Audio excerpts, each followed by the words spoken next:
તાપી જિલ્લાના નિઝર વિસ્તારમાં પોલીસે ગેરકાયદેસર દારૂ વહન કરતો એક મોટો કેસ ઝડપી પાડ્યો છે। સ્થાનિક સ્વરાજ્યની ચૂંટણીને ધ્યાનમાં રાખીને જિલ્લા પોલીસ દ્વારા અન્ય રાજ્યોમાંથી ગુજરાતમાં પ્રવેશતા પ્રોહિત દારૂ પર ખાસ નજર રાખવામાં આવી રહી છે।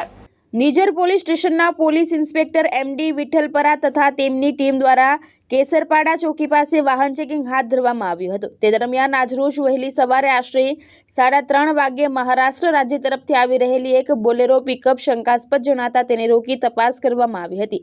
ગાડીની તપાસ કરતા પાછળ તાડપત્રી નીચે પુઠ્ઠાના બોક્સમાં મોટા પ્રમાણમાં ઇંગ્લિશ દારૂ મળી આવ્યો હતો।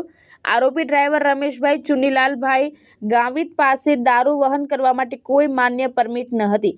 પોલીસે ગાડીમાંથી કુલ 8,760 બોટલ દારૂ જપ્ત કર્યો છે, જેમાં વિવિધ કદની રીઝો પોર્ટ વાઇનની બોટલો સામેલ છે।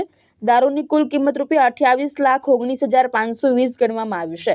ઉપરાંત વાહન કિંમત ₹2,50,000 અને મોબાઈલ સાથે મળીને કુલ ₹30,74,520નો મુદ્દામાલ જપ્ત કરવામાં આવ્યો છે।